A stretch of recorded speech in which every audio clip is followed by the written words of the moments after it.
عشق نام ہے شاید انہی خونی مقاموں کا جہاں جا کر پلٹتا نہیں پھر کاررواں کوئی.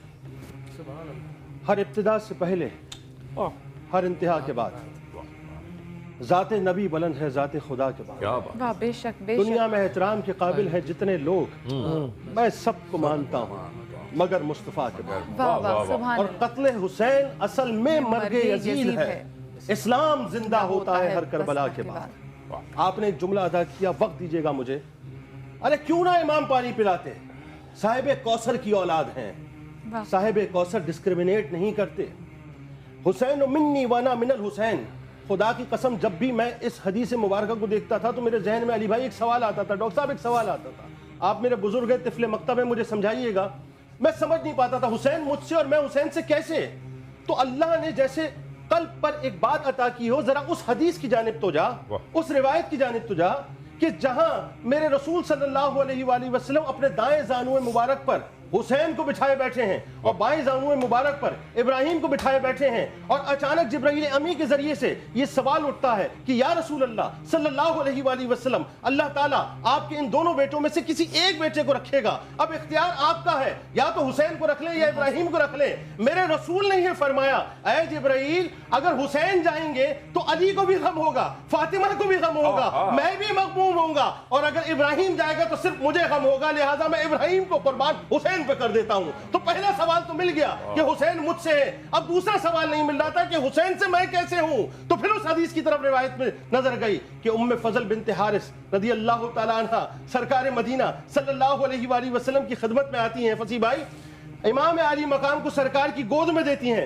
سرکار امام علی مقام کو گود میں لیتے ہیں. گود میں لینے کے بعد آپ کے آنسو کے قطرے امام علی مقام کے چہرہ اقدس پہ گرتے ہیں. ام فضل سوال کرتی ہیں, یا رسول اللہ صلی اللہ علیہ وآلہ وسلم آپ روتے کیوں ہیں؟ فرمایا میں کیا بتلاؤں, ابھی جبرائیل امی آئے تھے اور عرض کیا یا رسول اللہ صلی اللہ علیہ وآلہ وسلم آپ کی امت آپ کے اس بیٹے کو قتل کر دے گی. میں نے پوچھا کیا اس بیٹے کو؟ فرمایا ہاں اس بیٹے کو. اور کہاں قتل کرے گی؟ مقام کربلا میں کرے گی. اور اس کی مٹی بھی لا کر دی اور یہ فرمایا جس وقت یہ سرخ ہو جائے سمجھ لینا کہ تمہارا بیٹا قتل ہو چکا ہے. تو مجھے جواب مل گیا کہ کیسے حسین مجھ سے ہیں اور میں حسین سے ہوں. آج صبح کا دن ہے, ذرا سوچئے کربلا کا میدان ہے, 22,000 کا لشکر سامنے, 22,000, وہاں بھی کلمہ پڑھنے والے, یہاں بھی کلمہ پڑھنے والے. جیسے آج بالکل بہت کلمہ پڑھنے والے ہیں نا, جو مسلمانوں کے سروں کو اڑاتے ہیں اور کاٹتے ہیں اور یہ کہتے ہیں کہ ہم کلمہ پڑھتے ہیں, وہ بھی کلمہ پڑھنے والے تھے, وہ بھی قرآن پڑھنے والے تھے, وہ بھی نماز ادا کرنے والے تھے. ارے 2 نمازیں تو خود امام کی امامت میں ادا کر دی تھی, ظہر اور عصر, اور امام نے ان کو پانی پلایا تھا, لیکن وہ کلمہ زبان سے پڑھتے تھے. یہاں دل سے کلمہ پڑھنے والے موجود تھے. اور جس وقت یہ قافلہ سامنے موجود تھا, ذرا اس رات کو تو جائیے جو شب عاشور ہے, ذرا مدیہ اس رات کو تو ذرا غور سے سوچیں کہ جس وقت عصر کا وقت ہے, امام علی مقام علی بھائی امام حسین رضی اللہ تعالیٰ عنہ علیہ السلام خیمے سے ٹیک لگائے, تلوار ہاتھ میں ہے, اور اس وقت اچانک نیند آتی ہے. بی بی زینب سلام اللہ علیہا, میرے اولاد ان پر قربان ہو جائے, بی بی زینب تشریف لاتی ہیں, فرماتی ہیں کہ فوج کے چنگھاڑنے کی آواز آ رہی ہے, گھوڑوں کی ٹاپوں کی آواز آ رہی ہے, کچھ معاملہ گڑبڑ ہے. امام علی مقام کی آنکھ کھلتی ہے, فرماتے ہیں کہ اے زینب ابھی میں نے سرکار مدینہ صلی اللہ علیہ وآلہ وسلم کو اپنے نانا جان کو خواب میں دیکھا ہے. عرض کیا کیا دیکھا؟ فرمایا وہ فرماتے ہیں کہ اب تم میرے پاس آنے والے ہو, اب تم میرے پاس آنے والے ہو. لیکن کہا کہ بھائی جان ذرا دیکھیے تو ماجرا کیا ہے. عباس علمدار رضی اللہ تعالیٰ عنہ کو حکم دیا کہ عباس جا کر دیکھو. یا تاریخ میں ایک جملہ جو ہے اس کی ترمیم کرنا چاہتا ہوں. عباس علمدار سے فرمایا جا کر دیکھو ماجرا کیا ہے. آ کر عرض کیا آقا وہ تو حملہ کرنے والے ہیں, جنگ کرنے والے ہیں. تو تاریخ یہ کہتی ہے کہ آقا نے یہ فرمایا کہ ان سے کہو کہ ہمیں 1 رات کی مہلت چاہیے. ہاں جملے ٹھیک ہیں لیکن وضاحت طلب ہیں.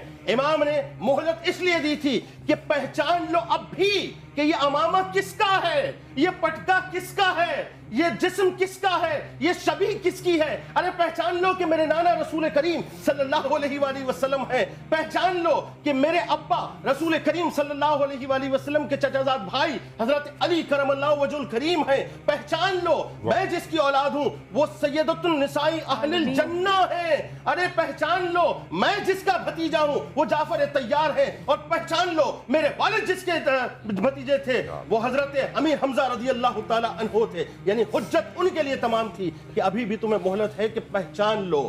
اور مہلت مانگی یوں تھی مجھے نماز ادا کرنی ہے، مجھے استغفار کرنی ہے، مجھے دعا کرنی ہے، مجھے توبہ کرنی ہے۔ دیکھیے مدیحہ، جس دوش اقدس کو امام علی مقام امام حسین علیہ السلام سواری بنائے، جس حلقوم کو رسول اللہ صلی اللہ علیہ وآلہ وسلم چومتے تھے اور بوسہ دیتے تھے، جن کے لیے رسول اللہ صلی اللہ علیہ وآلہ وسلم یہ فرماتے تھے کہ میرا حسین جنت کے پھولوں میں سے ایک پھول ہے، جن کو رسول اللہ صلی اللہ علیہ وآلہ وسلم سونگھا کرتے تھے، آج وہی امام اس بے گور و کفن لاش کی طرح اس کربلا کی تپتی زمین کے اوپر نظر آنے والے ہیں کہ دیکھنے والے یہ نظارہ دیکھیں تو ان کا کلیجہ پھٹ جائے۔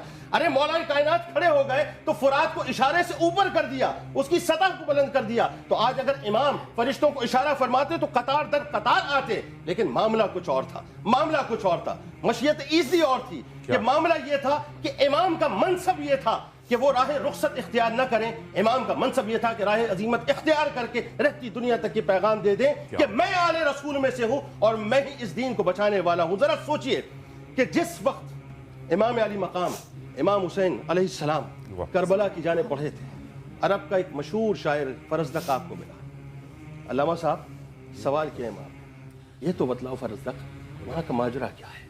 جواب کیا ملا؟ امام ان کے دل آپ کے ساتھ ہیں، ان کے دل آپ کے ساتھ ہیں، لیکن تلواریں بنو امیہ کے ساتھ ہیں۔ امام اس بات کو جانتے تھے۔ آج تاریخ کے ایک اور سقم کو بھی ختم کر دیتے ہیں۔ لوگ کہتے ہیں نا کہ امام کو یہ پتا تھا کہ صاحب شہادت ہونے والی ہے، لیکن اس کے باوجود امام نے 3 شرائط کیوں رکھی تھی؟ تو سن لیجئے، امام نے شرائط رکھی تھی، تاریخ یہی کہتی ہے کہ امام نے یہی فرمایا تھا کہ یا تو میں جہاں سے آیا ہوں مجھے لوٹا دو وہاں پر، یا مجھے سرحدی راستہ دے دو، یا مجھے یزید کے دربار لے جاؤ تاکہ میں اپنا معاملہ خود یزید سے کر لوں۔ معاملہ یہ تھا کہ امام یہ جانتے تھے کہ ایک وقت ایسا آئے گا کہ یزید کی اولادیں اٹھیں گی اور یہ سوال کریں گی کہ یہ بیوی بچوں کو لے جا کر مروانے کی ضرورت کیا تھی۔ تو امام نے دراصل اس وقت 3 شرائط رکھ کر آج کے لیے حجت تمام کر دی تھی کہ کہنے والے آج جو سوال اٹھائیں گے ان کے سامنے بات آ جائے کہ اتمام حجت اس وقت امام کر چکے تھے۔ رسول اللہ صلی اللہ علیہ وآلہ وسلم کے وہ پیارے، وہ راج دلال جن کو رسول اللہ صلی اللہ علیہ وآلہ وسلم اپنی جان سے زیادہ چاہتے تھے، میں آخری بات عرض کرنا چاہتا ہوں۔ آخری بات دیکھیے، میں دعا کرتا ہوں، بلکہ آپ سب آمین کہیں، اس کو سب آمین کہیں، کہ جو لوگ امام علی مقام امام حسین علیہ السلام کے غلام ہیں، ہماری دعا ہے اللہ تعالیٰ ان کے غلاموں در غلاموں کے ساتھ ہم سب کا حشر فرمائے۔